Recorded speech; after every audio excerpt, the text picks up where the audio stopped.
अस्सलामुअलैकुम, welcome in my YouTube channel I am Sumera. आज video में मैं आपको बच्चों के लिए काउंटिंग व्हील बनाना सिखाऊंगी, जिसकी मदद से आप बच्चों को 0 से लेकर 99 तक काउंटिंग सिखा सकते हैं। इसके लिए हमें 2 सर्कल्स चाहिए, जिनको मैंने येलो शीट से कवर किया है और उसके ऊपर मैंने 0 से लेकर 9 तक क्लॉकवाइज और एंटी क्लॉकवाइज काउंटिंग लिखी है। इसके अलावा A4 paper, marker, scissor, nets और बेस के लिए गत्ता चाहिए। तो इन तमाम चीज़ों की मदद से हम बहुत ही प्यारा मॉडल तैयार करेंगे।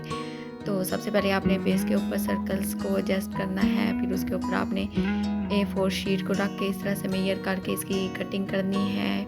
आपने 2 होल्स बनाने हैं और उसको शीट को इस तरह से फोल्ड करके आपने इसको काट लेना है, जिस तरह से आपको वीडियो में नज़र आ रहा है। इसको कट करने के बाद आपने इनको दोनों सर्कल्स के ऊपर एडजस्ट करना है और नेट्स की मदद से आपने इनको जोड़ना है।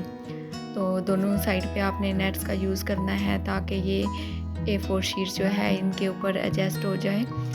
आपने इसके बाद इन पेज को नीचे से भी टाइट कर लेना है। तो हमारे ये बहुत ही प्यारा सा मॉडल तैयार है। आप इसकी मदद से बच्चों को काउंटिंग सिखा सकते हैं। जैसे बच्चों से पूछ सकते हैं कि अब ये कौन सा नंबर शो हो रहा है, जैसे 57 या इस तरह से। तो बच्चे बहुत ही इंटरेस्ट लेके इस तरह की चीज़ों से सीखते हैं। मज़ीद ऐसी अच्छी वीडियो के लिए आप मेरे चैनल को सब्सक्राइब करें। Thank you for watching.